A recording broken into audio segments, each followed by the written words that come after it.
반갑습니다. 비트짱입니다. 7월 13일 영상 시작하도록 하겠습니다. 자, 오늘은 두 가지 카테고리예요. 첫 번째, 신고가를 달성하였습니다. 저의 이동평균선 추세 전략이 유효하였고 결과적으로 이동평균선에 대한 추세가 터져주면서 상승이 나와주며 신고가를 결국에 도달하였기 때문에 이거에 관련한 매매 복귀와, 두 번째로 이제는 신규 매수 구간을 또 찾아야겠죠. 어차피 상승분이 나와 주었고 영원한 상승도 영원한 하락도 없기 때문에 이제는 눌림목 자리를 또다시 기다려야 됩니다. 따라서 오늘 영상은 장기적인 관점은 제가 다루질 않아요. 어차피 눈앞에 있는 차트만 보면서 내가 신규로 어느 구간에서만 매매를 할 수 있는지를 잡아보는 채널이기 때문에 오늘 영상이 현재 포지션이 없으신 분들에게 좀 도움이 될 만한 영상이 될 거라고 생각을 합니다. 자, 그리고 영상 시작 전에 앞서서 미리 말씀을 드리지만 포지션은 잡지 않으시는 걸 적극 권장을 드립니다. 제가 이렇게 정별일 때는 상승에 대한 관점으로 열어두어야 되지 숏은 잡으면 안 된다라고 계속 관점을 말씀드렸던 게 뭐냐면, 이동평균선 매매 기법에서는 정별일 때는 애초에 고래들이 돈을 써서 들어 올린 겁니다.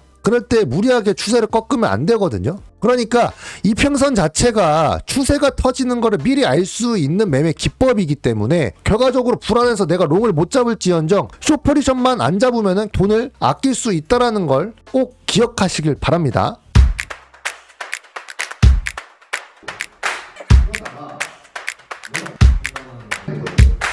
자, 그러면 매매 복귀 짧게 할게요. 자, 제가 2주 전부터 이동평균선이 정배열로 이제 바뀌었기 때문에 롱만 잡아야 되면 숏포지션 잡으면 안 된다라고 계속 말씀을 드렸습니다. 그리고 정배열이 계속 유지가 되고 있기 때문에 신고가까지 얼마 안 남아서 충분히 신고가를 갈 수 있다라고 말씀을 드렸고, 이동평균선을 활용한 추세가 터지는 자리 구간이 여기 구간이다 라고 말씀을 드렸던 것처럼 강한 상승 추세가 터지면서 상승분이 나와 주었습니다. 자, 그래서 여기까지 매매 복귀를 할게요. 자, 그럼 두 번째, 어차피 추세는 터졌고요. 저도 이제 롱이 없습니다. 또 추가적으로 상승을 보고 이 자리에서 롱을 잡아야 되느냐, 아니면 어느 구간에서 롱을 잡아야 되냐, 이거에 대해서 좀 생각을 말씀드리려고 합니다. 이거를 영상 시작 전에 아셔야 될 게 뭐냐면, 큰 방향 그리고 진입가, 이 두 가지에 대해서 분리를 할 줄 알아야 됩니다. 당연히 큰 방향으로 보면 상승이 맞죠? 계속 올라갈 거라고 저는 생각을 합니다. 그런데 중요한 건 큰 방향은 현물 트레이딩에 대한 관점입니다.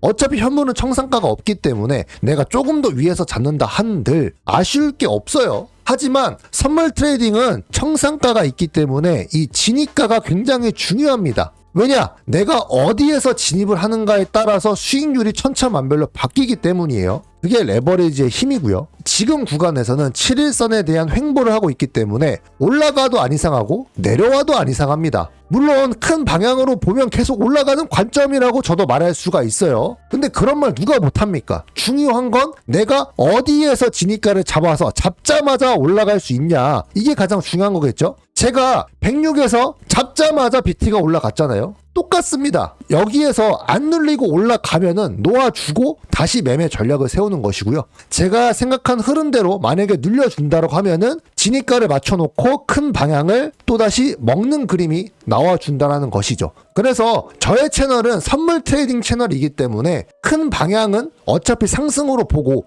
이 기준점 안에서 매매 전략을 세우는 채널이라고 봐주시면 될 것 같습니다. 자, 그래서 그러면 제가 어느 구간까지 현재 눌림목 자리를 보고 있고 어느 구간에 왔을 때 신규로 롱을 잡을 만한지에 대해서 말씀을 드릴게요. 저는 일단 이 114K를 굉장히 중요하게 기점으로 세우고 있습니다. 일단 이 구간을 보시게 되면 매물대가 터져 있는 구간이고, 이 구간이 일봉에서도 7일선이랑 같은 구간입니다. 지금 7일선 위로 떠가지고 강하게 상승 추세가 나와주고 있지만 이게 결과적으로 영원한 상승이 계속 나오진 않거든요. 한 번씩 소화를 시키고 리테스트를 주고 갑니다.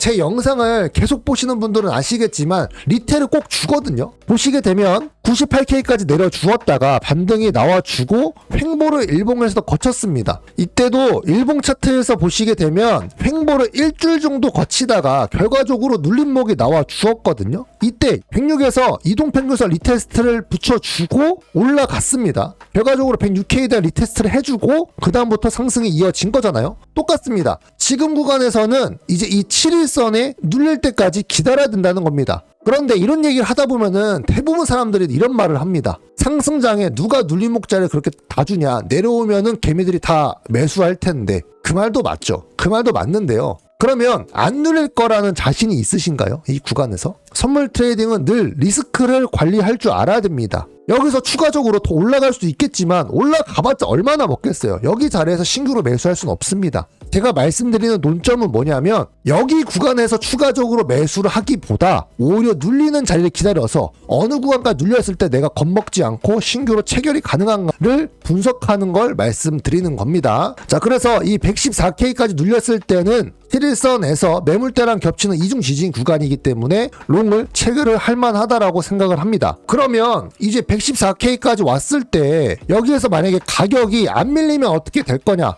어차피 60일선에 대한 기준으로 매매 플랜을 짭니다. 제가 이때도 말씀드렸죠. 60일선을 지지해줬기 때문에 정배열로 계속 가는 거다. 이 60일선이 안 뚫리면 계속 상승세가 나와줄 거라고 저는 보고 있어요. 어차피 정배열로 가는 기준에서 가장 중요한 건 60일선입니다. 그러면 매물대랑 일봉이랑 겹치는 이 구간에서 신규 눌림목 자리가 나와서 리테가 나와 주었어요. 그리고 나서 104에서 제가 체결을 했다고 가정을 해봅시다. 104에 체결을 하고 60일선이 더 위로 올라와 주겠죠. 지금 61선이 111K 위치에 있습니다. 그런데 이 111K가 더 위로 올라올 거 아니에요. 112K까지. 그러면 내가 롱을 104에 잡아서 이때부터 체결을 시작을 하고 눌릴 때마다 더 매수를 한다라고 하면은 최종 손절가가 분할 매수 기준으로 마이너스 1K에서 자를 수가 있다라는 겁니다. 어차피 60일선이 깨지면은 다시 역배열로 하락세로 접어들 것이니까요. 자, 이거를 이동평균선에 대해서 한 번 더 제가 설명을 드리자면 과거 데이터에서도 똑같은 일이 벌어졌습니다. 자, 보시면 60일선에 대한 지지를 맞아주고 이때도 한 번 더 반등이 나와 주었습니다. 그리고 나서 결과적으로 60일선이 깨지니까 그 뒤로 60일선에 대한 저항 리테스트를 해주고 한 번 더 내려와 주었죠.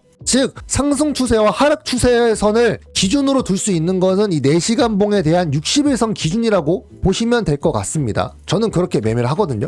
따라서 현재 구간에서는 롱을 잡는 것은 굉장히 부담스럽고 뭐 여기서 더 올라가 주면 그냥 제게 아니라고 생각을 하고 보내줄 생각입니다.